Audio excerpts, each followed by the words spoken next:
थय थय नाचते ढग ढोल वाजवितो, ढोल वाजवितो ढग ढोल वाजवितो।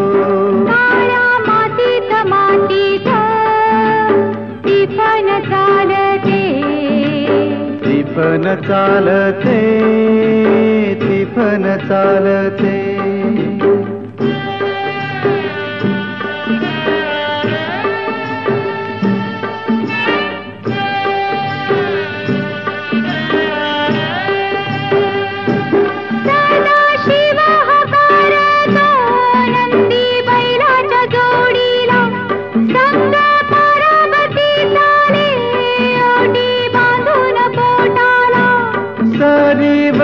सरी येती माती नाती धुती हो करायची याच्याबद्दल आपण माहिती दिलेली।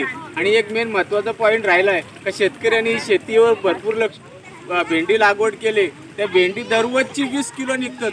20 म्हणजे शॉर्टकटमध्ये आज जरी होलसेलला 50 रुपये किलो गेली तरी पण 50 हजार म्हणजे 20 किलोचा 1000 रुपये झाले। 1000 रुपये म्हणजे आज कमीत कमी मला ते भेंडी लागवड केलेली एकच सगळ्यांनी शेतीकडे लक्ष दिलं पाहिजे। शेतीमध्ये भरपूर काय आहे। नमस्कार, मी नथुराम पायगुडे, एक प्रयोगशील शेतकरी म्हणून माणगाव पोस्ट कोंदोडे तालुका कर्जत जिल्हा रायगड। आपण आपल्या या सर्व मुलांना शेतीविषयक माहिती, भात लागवड कशी करतात तर आपण काय करतो, सुरुवातीला की भाताची पेरणी करतो। म्हणजे भात त्या पेरणी करायच्या अगोदर भात शेणखत टाकून त्याच्यामध्ये भाजणी वगैरे करून आपण भाताची पेरणी करतो। पेरणी झाल्यानंतर कमीत कमी 30 दिवसानंतर आपण ते रोप तयार होतो। मग 30 दिवसानंतर आपण ती भाताची लागवड करतो। लागवड झाल्यानंतर परत 90 दिवस लागतात भात तयार व्हायला, म्हणजे एकूण 120 दिवसाचं हे भाताचं रोप असतो। तर त्याच्यानंतर 120 दिवसानंतर आपण ते पूर्ण परत कापणी करतो। कापणी झाल्यानंतर त्याची झोडणी, बांधणी, झोडणी, त्याच्यानंतर हे सगळं तांदूळ वगैरे तयार होतो। तांदूळ झाल्यानंतर ते पूर्ण आपण देशभर सप्लाय करतो, म्हणजे सोसायटीच्या मार्फत। अशी झाली भाताची लागवड।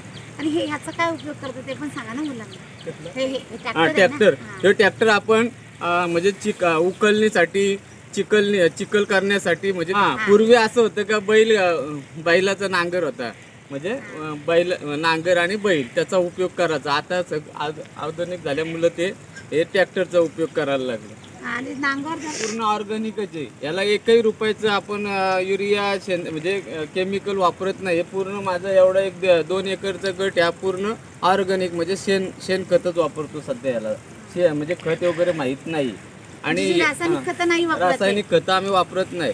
आता हे काय होणार आहे, 30 दिवसानंतर अजून त्याचे भात तयार व्हायला अजून कमीत कमी 90 दिवस बाकी आहेत, म्हणजे 3 महिने बाकी आहेत भात तयार व्हायला।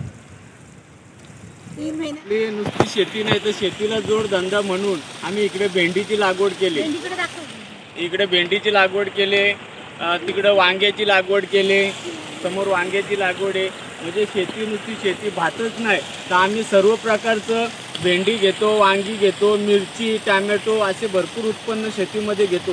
आता काही लोक म्हणतात शेतीमध्ये काहीच नाही, असं नाही, करल तर भरपूर काय। आता मी 2 एकरमध्ये माझं 8-9 माणसांचं कुटुंब सहज भागवतो।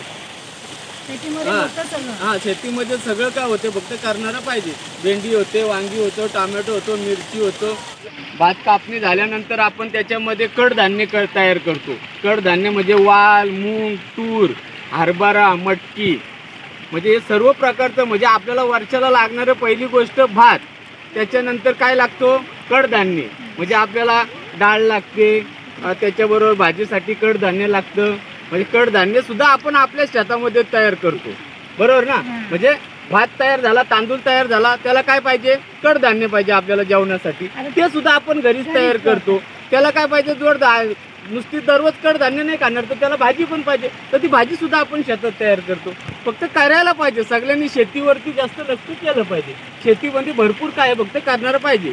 आता आपण या 2 एकरमध्ये पूर्ण वर्षभर माझं कुटुंब भागतं एवढं मी तयार करतो। म्हणजे असं सगळ्यांनी केलं पाहिजे, सगळ्यांनी हे माहिती गेली पाहिजे की शेतीमध्ये काय होत नाही, होते भरपूर काय होते। 2 एकरमध्ये 10 माणसांचं कुटुंब सहज भागते, कुटुंब भागवतो। आणि भरपूर एवढी 4 गावात सुद्धा मी भाजी पुरवतो, सगळ्यांना भाजी वगैरे पुरवतो। म्हणजे माझं करून मी सगळ्या 4 गावात सुद्धा हीच भाजी मी माझ्या 2 एकर मधली मी सगळ्यांना पुरवतो. आता सुद्धा माझ्याकडे भेंडी आहे, वांगी आहे. मग हे आता लावली का?